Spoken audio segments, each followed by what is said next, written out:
La personne n'est plus, mais on lui fait dire des choses qu'elle n'a sûrement jamais dites. What's the first thing you say to someone that's dead? Nous sommes faits de la terre et on retourne à la terre dans les meilleures conditions. La question, c'est qu'est-ce qu'on veut atteindre comme dialogue entre les morts et les vivants. Pour commencer cette vidéo, j'aimerais vous faire une confession. Je sais pas si ça vous arrive à vous aussi, mais des fois, je pense à mes propres funérailles. J'imagine les personnes qui vont venir, ce qu'elles vont dire, et surtout la musique qui passera à ce moment-là. Si vous me posez la question, ce sera Drift de Ratatat.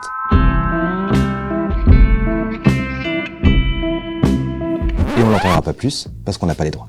En creusant un peu, je me suis rendu compte que j'étais pas le seul à penser au grand départ. C'est une très bonne question. Penser à sa mort, c'est très compliqué. Oula, non, moi j'y ai jamais pensé pour le coup. J'ai pas pensé. J'aimerais bien voir comment il va se passer. Donc c'est vrai que c'est cool d'organiser soi-même son enterrement. Elles seront à Saint-Mury-Montémont, dans une petite église avec la vue sur la chaîne de montagne Beldon, qui est magnifique. J'ai très envie que les gens pleurent énormément. J'ai pas envie que ce soit un truc festif. Pas pleurer du tout. Je veux pas que ce soit glauque. Pas joyeux non plus.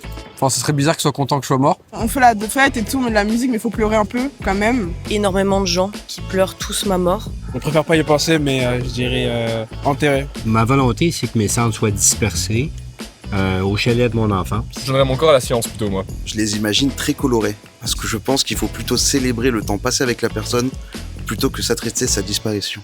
Amen. Bienvenue dans Open Files. Dans cet épisode, on va vous montrer à quoi vont ressembler les funérailles de demain. Mais pour l'instant, comme les 650 000 personnes qui meurent chaque année en France, vous n'aurez pas 36 000 possibilités. Ce sera soit l'enterrement, soit l'incinération. Et dans les deux cas, le cercueil reste obligatoire. Bonjour, l'ambiance.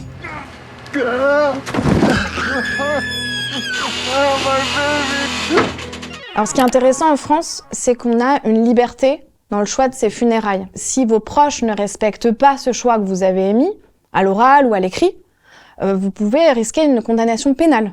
Ça, on ne sait pas forcément. Donc il faut respecter la volonté du défunt. Mais cette liberté, elle va s'exprimer dans des bornes extrêmement restreintes en réalité. Donc il y a des contraintes qui sont liées à la symbolique, d'autres qui sont liées à l'hygiène, à la sécurité, il y a d'autres enjeux concurrents. Tout ça, c'est bien beau, mais il y a un gros problème. Mourir, ça pollue. Et ouais, même ça, on n'est pas capable de le faire proprement.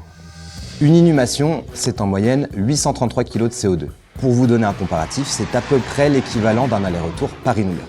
Mais si en plus, vous optez pour un caveau en granit, et qu'il est importé de Chine, alors là, félicitations. Vous venez d'offrir un bonus carbone à votre dernière demeure qui peut atteindre les 1200 kg de CO2. Pour la crémation, on est à 233 kg de CO2. Un peu mieux, mais toujours pas neutre.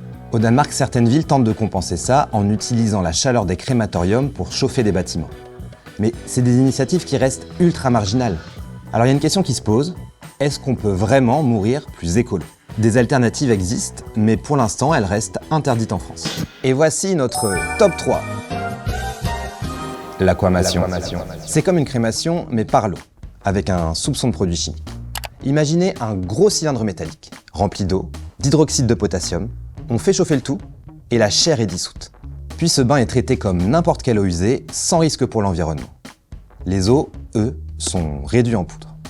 La méthode est radicale, mais beaucoup moins énergivore que la crémation. D'ailleurs, certaines personnalités se sont déjà laissées tenter, comme l'archevêque sud-africain et prix Nobel de la paix, Desmond Tutu. La promission. C'est comme une crémation, mais par le froid. Cette fois-ci, la dépouille est plongée dans un bain d'azote liquide à moins 200 degrés. Le corps devient alors très friable et il est réduit en poudre grâce à de simples vibrations. The remains are buried in a biodegradable casket. Within 6 to 12 months, it becomes compost and nourishes a tree or bush planted as a memorial. L'humusation. Bonjour, je me permets d'intervenir du coup, parce qu'en fait, il y a 2 ans, j'ai fait un reportage entier sur l'humusation. Et si mon collègue Mathieu s'intéressait un tout petit peu à mon travail, il le saurait. Bon, tant que vous êtes là, je vous laisse regarder. On appelle l'humusation le compostage d'un corps avec uniquement de la matière végétale. Nous sommes faits de la terre et on retourne à la terre dans les meilleures conditions.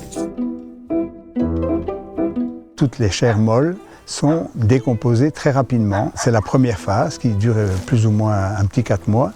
Après qu'on a passé les os au broyeur pour les émietter, il y a encore une phase de plus ou moins 8 mois qui va achever la décomposition. Après 12 mois, on peut dire qu'il n'y a vraiment plus de cadavres dans le placard puisque ça sera de l'humus uniquement. Les corps sont aussi de la matière organique, donc c'est cette idée-là qui est dérangeante, mais on a fait ça avec nos déchets de cuisine, avec ce qui est produit dans notre jardin, c'est composté, et bien le corps aussi peut être composté. Mais les Belges ont finalement considéré à l'issue de cette première expérimentation qu'ils n'admettraient pas l'humusation dans leurs droits. On a en France aussi une expérimentation qui est en train d'être initiée cette année en 2025 à partir de corps d'animaux. Donc là, il va y avoir un test qui va être fait pour voir les résultats qu'on obtiendrait avec l'humusation. Donc ça va être intéressant en fait de suivre ces expérimentations-là parce que en général, pour convaincre la société de l'importance et de la légitimité d'un nouveau mode d'inhumation, il faut aussi pouvoir la rassurer d'un point de vue biologique, d'un point de vue juridique, mais aussi d'un point de vue éthique. Et cette expérimentation, aujourd'hui, elle est intéressante et importante pour pouvoir envisager un nouveau mode de funérailles demain. Se débarrasser de notre corps, c'est bien. Mais qu'est-ce qu'on fait de nos comptes TikTok, Instagram, de nos boîtes mail, de nos cagnottes Vinted? En gros, de toutes nos données qui continuent de hanter Internet. Certaines entreprises en ont fait leur spécialité et proposent de gérer ces données après notre mort. C'est ce qu'on appelle le deuil numérique. Nous, on a développé une technologie qui permet à la famille de retrouver déjà les comptes du défunt sur Internet. Grâce à son adresse email et son numéro de téléphone, on est en capacité de faire la liste de tous les comptes et après de l'accompagner. On va aussi récupérer l'argent, s'il y a de l'argent qui est perdu et resté en ligne, sur les banques en ligne du défunt, sur son compte par exemple Amazon s'il avait du solde. Et puis on va même aujourd'hui jusqu'aux miles des compagnies aériennes et même jusqu'aux crypto-monnaies quand c'est des échangeurs centralisés et aussi tout ce qui est photo-vidéo.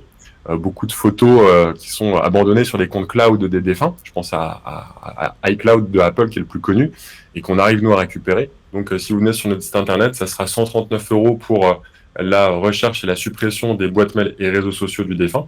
Et pour les services en ligne en plus, la récupération des photos, des vidéos, ça sera 239 €, donc un peu plus cher. Vous devez désigner quelqu'un qui est votre tiers de confiance numérique, qui est la personne qui va être en charge de la gestion de vos données. Peut-être vous pouvez même lui donner accès à vos comptes si vous avez vraiment confiance, ou en tout cas déposer auprès d'un notaire des informations pour qu'il puisse accéder, fermer vos comptes, retrouver des photos, des contenus. C'est important d'organiser son départ quelque part parce que dans ces situations-là, si vous n'avez rien manifesté, par défaut, les personnes vont peut-être se retrouver confrontées à des images, à des dossiers, à des éléments auxquels vous ne voudriez pas qu'ils accèdent.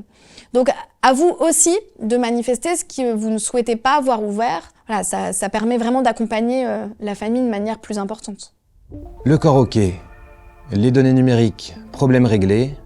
Mais si vous ne réussissez toujours pas à faire votre deuil et que vous ne supportez pas l'absence, la technologie a des solutions pour vous. On pouvait déjà faire revenir les artistes d'entre les morts.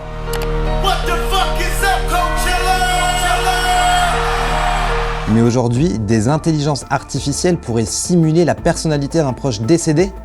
Eh oui, on peut désormais communiquer avec nos morts. Alors forcément, j'ai voulu tester. J'ai commandé un deadbot pour qu'il me remplace et que mes collègues ne soient pas trop tristes après ma mort.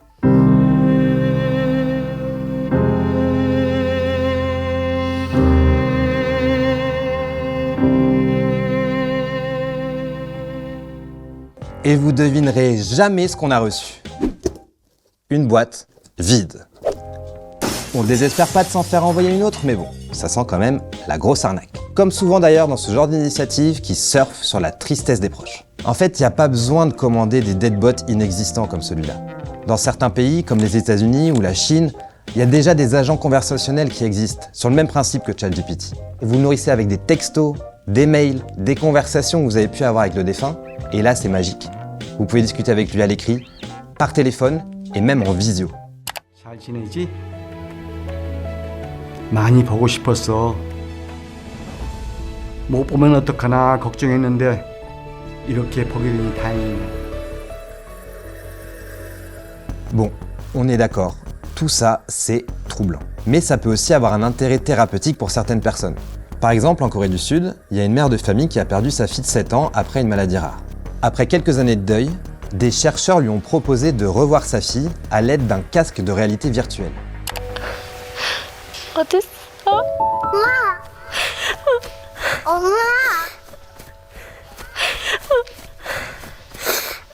엄마 어디 있었어? 엄마 항상 엄마 내 생각했어?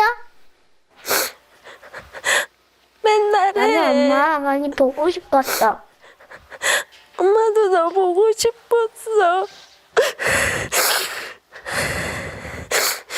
On n'est plus comme avec une photo ou avec une vidéo d'une personne.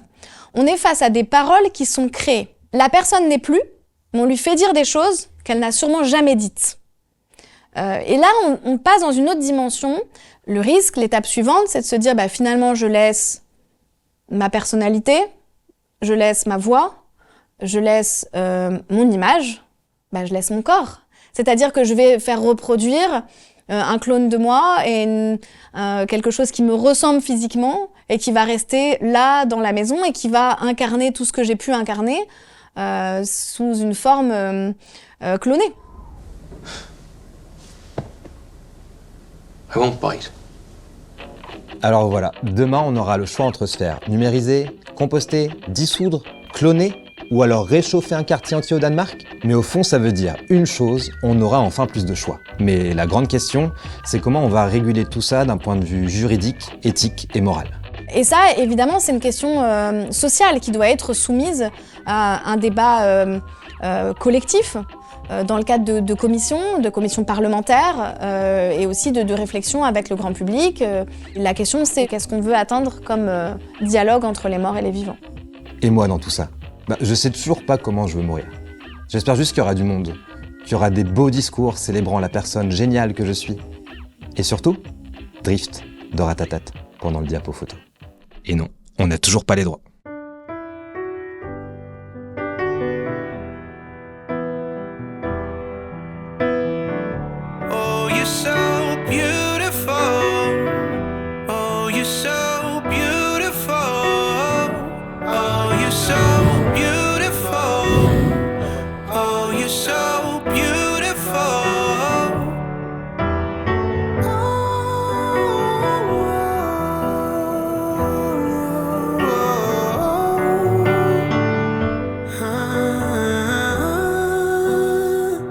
Mathieu, est-ce qu'on va